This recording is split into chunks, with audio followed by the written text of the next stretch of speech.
Assalamualaikum warahmatullahi taala wabarakatuh. Salam sejahtera semua. So hari ini saya nak terangkan berkenaan dengan basic SPSS for undergraduate students. Right. So kita straightforward to kita punya inilah kerja kita. Okay. So kita mula dengan data dahulu. Data dahulu. So ini adalah contoh data daripada student semester yang sebelum ni, yang mana saya dah minta kebenaran dengan dia lah untuk mengguna pakai dia punya data untuk sebagai contoh ni. Ini adalah contoh data daripada student yang mana dia buat berkenaan dengan internet banking. Internet banking. So dia gunakan questionnaire melalui Google Form, yang mana bila kalau you guna Google Form, result dia akan keluar macam ni lah. Dia akan keluar macam ni result dia. So ni tarikh pun ada ni, tahun lepas baru. So untuk deskriptif punya area, dia ada 5 soalan dalam dia punya questionnaire, which is gender, age, marital status, education dengan kat silap saya ni experience. Experience. So dia ada a few questions, and then mungkin soalan yang pertama, 2, 3 dan 4 ni mungkin untuk mewakili variables lah. Ada beberapa soalan untuk mewakili variables. So kalau tak silap saya, 1 independent variables dan 4 independent variables. Ini data daripada Google Form. Result dia keluar macam ni. First of all, untuk bahagian deskriptif, kita kena coding dulu. Supaya bila masuk dalam SPSS nanti tak ada masalah yang banyak lah. Tapi sebenarnya coding ni boleh juga dibuat dalam SPSS punya software juga. Right. So mungkin untuk gender, kita ambil contoh gender. Mungkin kita nak code female ni as 1, male as 0, right? So you kena ada number punya itulah, senang sikit nak calculate dia punya statistical punya basic tu lah. Contoh macam mean, standard deviation, variance dan sebagainya lah. Alright. Ini raw punya data. And then ini adalah data yang telah di code. Kalau tengok kat sini, dia dah code dah untuk gender 0 dan 1. So 0 ni untuk female sebenarnya, 1 untuk male. Manakala age pun, kalau tadi dia buat ikut range berapa hingga berapa umur tu kan. So you coding sendirilah. Kalau contoh 20 hingga 25 tu, you nak coding S1, 26 hingga 30 tu kan, depend masing-masing lah, masing-masing cara. So kalau tengok kat sini, dia mula dengan 0 hingga 6. Ada 6 kalau tengok kat situ. And then marital status ni pun dia macam binary juga, 1O, sama ada kahwin tak kahwin kan. Macam tu je, dia ada 1O je. And then education, dia range, dia bukan range, dia ada level of education, diploma, degree, master, tak pastilah, tak ingat lah. And then working experience, yang ni range sama macam age tadi, so dia coding balik. So sebelum kita nak masuk dalam SPSS, untuk variable name, untuk variable name ni kalau boleh kita convert jugalah, sebelum kita masuk dalam SPSS, supaya senang nanti SPSS nak baca. Kalau gender je lah, age, marital, educational dengan working. Kalau boleh satu perkataan je. Kalau you nak pakai banyak perkataan boleh, tapi make sure kena ada underscore, barulah SPSS boleh baca. So untuk dia punya question regarding the variables, dia dah coding A, which is ada A1 until A4 untuk variable yang pertama, independent variable yang pertama. So ada 4 question mewakili variable yang pertama. And then B ni ada 3 je. Ada 3. So B1, B2, B3. Okay, C ada 4. D ada 4. E ada 4. F ada 4 soalan. So A, B, C, D, E ada 5 independent variable. And then F ni adalah untuk dia punya, A sampai E tu untuk independent variable. F ni untuk dependent variable. Right. Okay. So kalau kita tengok macam ni, dah ready lah untuk masuk dalam kita punya SPSS. Okay.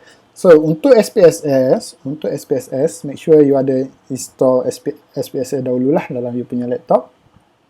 Tak kisahlah version yang lama ke version yang baru, dia lebih kurang je, tak ada masalah sangat sebab yang beza lama dengan baru tu dia hanya beza dari sudut advance punya analisis lah. Tapi kalau macam kita setakat nak buat correlation, regression, pakai version yang lama pun tak ada masalah.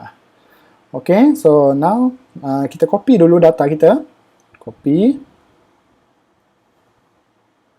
Okay. And then buka you punya SPSS. Okay, this one is SPSS. Okay, and then dia ada dua. Kita ada data view dengan variable view. Okay, klik dekat data view. Okay, keluar macam ni. And then paste you punya data. Lambat sikit. Okay, nak paste tu, make sure paste with a variable's name sebabnya kita dah coding siap-siap lah dalam Excel tadi. So, tak perlu nak retype balik nama variables tu kan. So, bila paste, dia akan keluar macam ni. Okay, dah reading apa semua. Okay, settle. Right, settle, dah keluar dia punya result.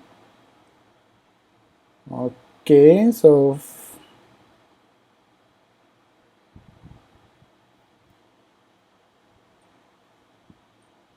okay. Okay, kalau you klik dekat variable view ni, you boleh tengok gender, dia automatic label as gender lah. Right. And then A1 apa semua ni kan. So, tak ada masalah. So, tak perlu save kat situ. Cuma, you kena measure tu, kena ubah lah. Sama ada dia scale, ordinal ataupun nominal. So, untuk gender, normally dia nominal lah. Dia beza macam nominal ni, maksud dia benda tu senang kalau kita nak cakap, dia tak berubah sepanjang hidup kita lah. Contohnya kalau lelaki tu, dia tak, tahun depan dia tak berubah jadi perempuan dah. Dia tetap lelaki. So, kalau yang variable macam tu, kita set dia sebagai nominal lah. Tapi contoh macam age, age ni dia ada berubah. So, kita tak dia sebagai ordinal. Tahun depan umur lain pula. Kan? Okay, marital. Marital ni normally kita set as nominal jugalah. Sebabnya dia kalau tahun depan, kalau tahun ni dah kahwin, tahun depan pun mungkin kemungkinan besar lah kahwin lagi lah kot. Tak adalah berubah setiap tahun benda ni. Kan? Kejap kahwin, kejap tak kahwin. Tak. Dia nominal ni, kita set dia sebagai nominal lah. Marital. Okay, manakala untuk educational, dia ordinal. Okay, obviously. Diploma, degree kan, dia berubah, boleh berubah. And then working pun dia, working experience pun kita set dia sebagai nominal, dia boleh berubah. Ordinal. Okay, and then untuk questions, kita set dia sebagai scale lah. Semua sebab kita pakai Likert scale kan semua kan. So scale, semua sampai habis.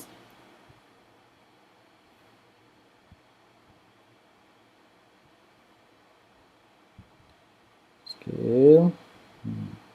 Lambat sikit.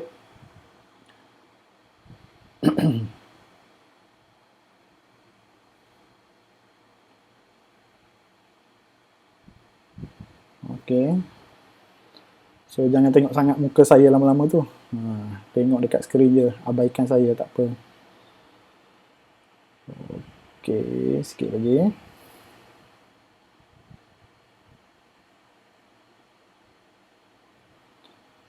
Okay, settle. Yang row ni tak perlu ubah pun tak apa, biar je. Okay. Okay, so itu untuk bahagian yang pertama lah. Untuk ni, untuk kita nak masukkan data dalam kita punya SPSS.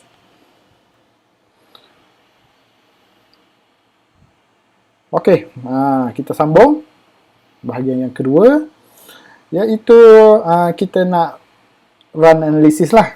So normally untuk first analysis kita akan run deskriptif dahulu, yang mana kita fokus on 5 benda ni. 5 benda ni yang sebenarnya 5 benda ni dia bukannya kita cuba nak menjawab kita punya objektif pun sebenarnya, cuma kita nak tengok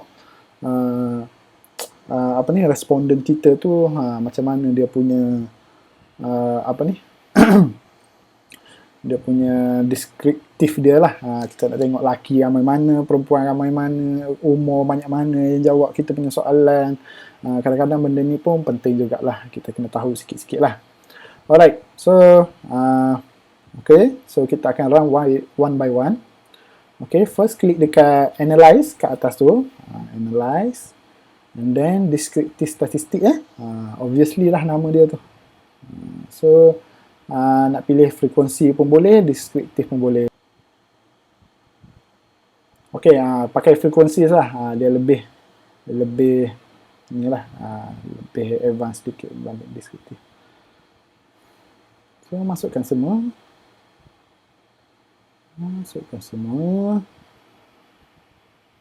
Okay, and then klik dekat statistik. Apa yang kita nak tahu? Mean. Biasa saya klik mean lah, purata kan. Purata kita nak tahu purata, standard deviation, variance, minimum dengan maximum. Yang lain tu depends lah. Kalau perlu, klik lah. Kan, quartiles ke, percentage ke, apa ke. Continue. And then kita, kalau boleh kita nak produce chart sekali. So normally you boleh pilih yang lain, tapi yang paling senang kita nak discuss nanti adalah bar chart lah. Okay, so yang ni pun boleh pilih in term of percent ke ataupun frequencies. Yang ni untuk chart values ni depends on you punya responden lah. Kalau ramai sangat responden sampai beribu orang ke apa semua ke, so better pakai percentage. Tapi kalau you punya responden tu tak ramai, less than 100 ke apa ke, better pakai frequency lah. So lebih jelas lah, nampak lebih jelas ya. Okay, continue and then klik OK kan. Klik OK, so dia akan keluar result. Okay, so lambat sikit. Okay, so ini result dia. Yang pertama sekali statistik statistik ni secara umum lah untuk semua kita punya itu tadi, gender, age, marital, educational dengan working. So kita ada 138 responden, ada 3 missing. Tak apa, yang tu tak ada masalah. Okay, and then purata untuk gender. Gender tadi kalau ingat kita set 0 dan 1, right? So kalau dapat 0.5 ni maknanya sama ramai lah, lelaki dengan perempuan kan. Lebih kurang sama ramai. Age pula, yang ni mean dia bergantung kepada kita punya coding tu kan. Bergantung kepada coding. Kalau 2 ni apa? 2 ni mungkin umur 30 hingga 35 ke. So mungkin purata dia ramai orang dekat situ lah. Okay, dan seterusnya sampai yang lain lah.